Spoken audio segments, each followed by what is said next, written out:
अब इतनी आसानी से वो दिशा आपको मिलने ही नहीं। क्यों? क्योंकि हम भ्रमित हैं, लालच से भ्रमित हैं, दूसरों को कहने में आ जाते हैं हम, है ना। कुछ चीज़ें भाग रही हैं, मैंने ख़रीद लिया तू भी ख़रीद ले, या कोई आपको बता रहा है कि ये टारगेट है, जैसे संजीव भसीन जी ने।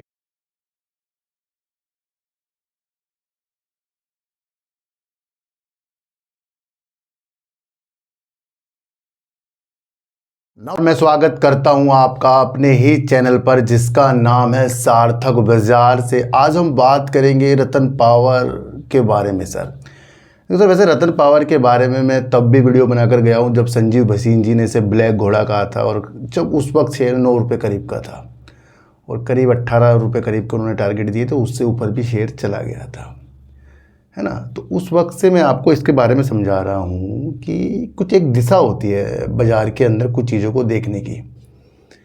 अब इतनी आसानी से वो दिशा आपको मिलने ही नहीं। क्यों? क्योंकि हम भ्रमित हैं, लालच से भ्रमित हैं, दूसरों को कहने में आ जाते हैं हम, है ना।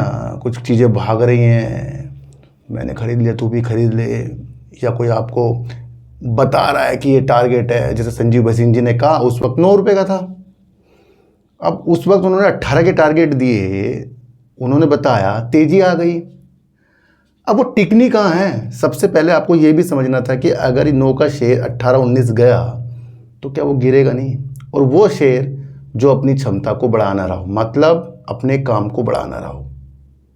बहुत कुछ आज आपको मैं रतन पावर इंडिया के बारे में समझाऊंगा, इसे आप समझना। देखो तो अच्छे ग्रुप की कंपनी है ये। वैसे तो आपको बाजार के अंदर होना है चौकन्ना। क्यों?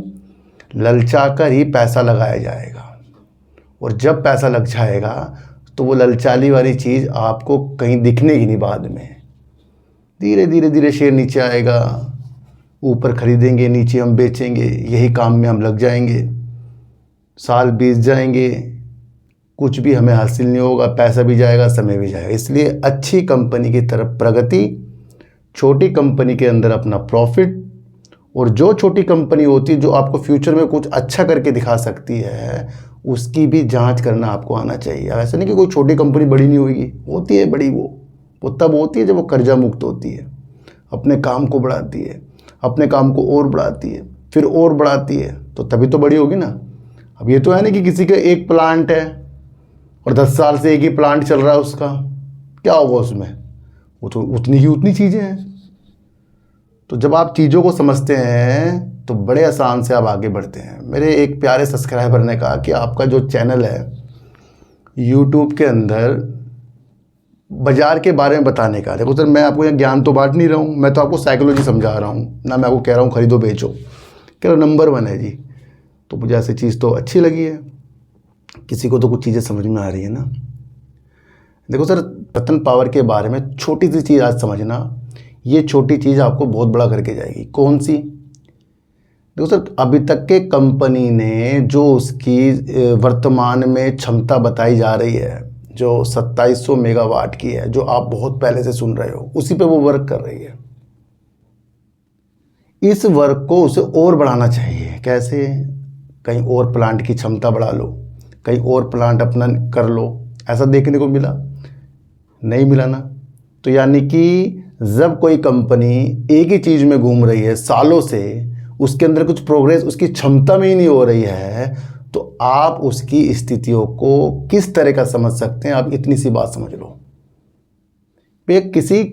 कोई व्यक्ति हाई स्कूल पे ही है, वो पास ही नहीं हो रहा है, उससे आप क्या उम्मीद लगा लोगे कि आगे वो जाएगा? तो जब इसकी 2 प्लांट है और उसकी सुचारू रूप से आप समझो कि उससे और कमाकर और आगे बढ़े। आपने कई कंपनियां देखी होंगी, जिसमें आपको उदाहरण दूं अडानी पावर का। अडानी पावर का उदाहरण है कि जो उसकी क्षमता, कल मैंने आपको समझाया था कि जो उसने 2032 तक, पहले 41-42 गीगावाट तक के बता रखी थी क्षमता हम करेंगे, उसे उसने बढ़ा दिया। कितना? 45 गीगावाट। अब उसने चाहे जेपी एसोसिएट का कोई अधिग्रहण करके उसके पावर का प्लांट आया हो, या जेपी एसोसिएट की जो हिस्सेदारी अडानी पावर की जो 24% की अब हो गई है, उसका अधिग्रहण किया हो, तो क्या उसने अपनी क्षमता को बढ़ाया है यहाँ पर। और भी कई कंपनियां हैं जो उसने अधिग्रहण की, तो यानी कि उसने अपनी क्षमता को, अपने चीज़ों को बढ़ाया, तभी तो वो आगे बढ़ रही है। तो आपको यहाँ खोजना है, ये शेयर ऐसे होते हैं, छोटे वाले बता रहा हूँ, जैसे रतन पावर, ये ऑपरेटर गेम होते हैं इसके अंदर। ये समझ कर चलें, कभी भी कोई अच्छी चीज़ बता देगा, आप पिघल जाओगे, कुछ अच्छा हो जाएगा। देखो ऐसा तो होगा नहीं ये इसी रेट पे या इससे नीचे नहीं, ऊपर नहीं, तो चलते जाते हैं, ये तो चलते जाते हैं। पर एक प्रोग्रेस होगी जब ये अपनी क्षमता को बढ़ाएगा। बहुत तरीके, आसान तरीके से मैंने आपको समझाया। देखो सबसे पहले अगर मैं आपको बताऊं तो इसकी कुल स्थापित क्षमता 2700 मेगावाट है। ये पूरी क्षमता जो है कोयला आधारित है, थर्मल पावर से आधारित है, जो मुख्यतः 2 प्लांटों में बटी हुई है। पहली क्या है, अमरावती थर्मल पावर प्लांट जो महाराष्ट्र में है, दूसरा नासिक में है, जो लगभग दोनों ही 1350 मेगावाट के हैं। तो टोटल कितनी होगी, 2700 मेगावाट। और यही चीज़ हमने आज से 3 साल पहले, 4 साल पहले सुनी है, क्योंकि हमें तो इतने अभी साल हुए, 5-6 साल वीडियो बनाते हुए, उसके पीछे हमने खोजा ही नहीं है ना। तो कंपनी की जो क्षमता है 2700 मेगावाट या 1350 मेगावाट, इसको कुछ ना कुछ तो बढ़ाए। और जब कोई कंपनी, देखो कई कंपनी आप देख लो, कोई कंपनी उठाकर जो प्रोग्रेस कर रही है, चाहे वो L&T हो, चाहे कुछ हो, कोई भी कंपनी हो, अडानी ग्रीन एनर्जी हो, टाटा पावर हो, किसी न किसी का देख रहे हैं, या अपनी कोई प्लांट खोल रहे हो, जब स्टील कंपनी हो, तो वो बढ़ाती है अपनी क्षमता को। एक चीज़ तो आपको देखने को ये मिल गया यहाँ पर, सबसे महत्वपूर्ण चीज़ है, कंपनी का शेयर आज अगर लगभग 9 रुपये करीब का आपको देखने को मिल रहा है। एक चीज़ अगर मैं आपको बताऊं तो मई 2024 में संजीव भसीन जी ने न्यूज पर एक इंटरव्यू दिए, न्यूज चैनल जो भी होंगे उस पर इंटरव्यू दिए, और इसे ब्लैक घोड़ा बता दिया कि भैया ये शानदार है, इसका ये है, इसका वो है, बता दिया कि इसने यहाँ से ये कर दिया, वो कर दिया, मतलब वो बता दिया जिससे कंपनी के अंदर उनको अच्छा लगा और उन्होंने बता दिया। और लगभग उन्होंने लक्ष्य रख दिया अपना 18 रुपये, और देखने को मिला कि कुछ ही चीज़ों में ये 18 से भी ऊपर पहुंच गया। ये बात है 2024 की। फिर जब कुछ जांच पता लगी तो सेबी ने जांच की, तो संजीव भसीन जी पर ऐसे चीज़ें सेबी ने कर दी कि भैया ये तो पहले बताते हैं, उससे पहले अपने ही शेयर खरीदकर या अपने ही जो इनके सब्सक्राइबर होंगे या कोई भी होंगे जिनसे इनका चीज़ें चल रही हैं, उनको कहते थे खरीद लो पहले। तो ये क्या हो गया, ये धोखाधड़ी हो गया हमारे साथ, आपके साथ।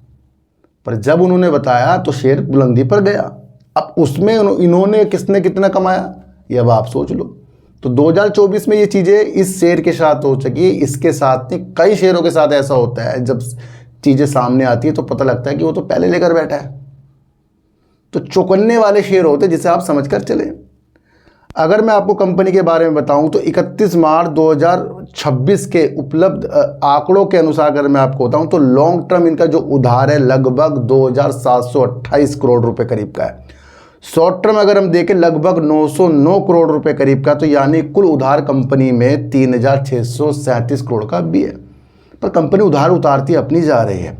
एक बार इसने कोटक महिंद्रा बैंक से करीब करीब 1100 करोड़ रुपए, करीब बता रहा हूँ, ऊपर नीचे हो सकता है, 1100 करोड़ रुपए का भी लोन ले लिया था। इतना बड़ा लोन रतन पावर ने लिया अपने कर्जों को उतारने के लिए। क्यों?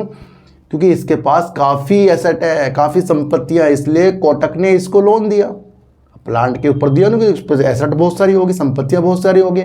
तो भैया जो भी बैंक किसी मरी हुई कंपनी को लोन देगा तो उसकी कार्य के अनुसार नहीं दे रहा है, वो उसकी संपत्ति को देख कर देगा, भैया बाद में दिवालिया कर दूंगा इसको अगर नहीं देगा तो, समझ रहे। तो एक बार ये भी इसके साथ हो चुका है, और लगभग मैं आपको बताऊं तो 1100 करोड़ रुपए करीब की वो स्थितियां थी, और देखने को अब मिल रहा है। तो उसमें से कई चीज़ें अगर देखें बीती दिन तो उतार भी दिया है कंपनी ने, ऐसा नहीं कि उतार नहीं, उतार भी रहा है।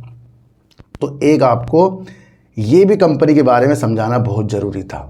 तो ये तो हमने इसके चिट्ठे समझ लिए, कंपनी थर्मल पावर वर्क करती है, 2700 मेगावाट कंपनी की है, संजीव भसीन जी का नाम छुड़ा, तब ये रॉकेट बना, ब्लैक घोड़ा बना, सबकी नज़रों में आया। पर मैंने आपको इसको समझाने से पहले एक चीज़ समझाइए, फिर समझो, अपनी क्षमता को बढ़ाना हर कंपनी में ये लागू करो। नहीं दिख रहा है ना तो समझ लो ये तो वही हैं जो शॉर्ट टर्म में चीज़ें कर सकते हैं। मार्केट कैप वगैरह देखें तो कम नहीं है, 4634 करोड़ की मार्केट कैप है। 8 रुपये करीब कंपनी का शेयर चल रहा है। 13 रुपये कंपनी का हाई था, 7 रुपये 50 पैसे कंपनी का लो था।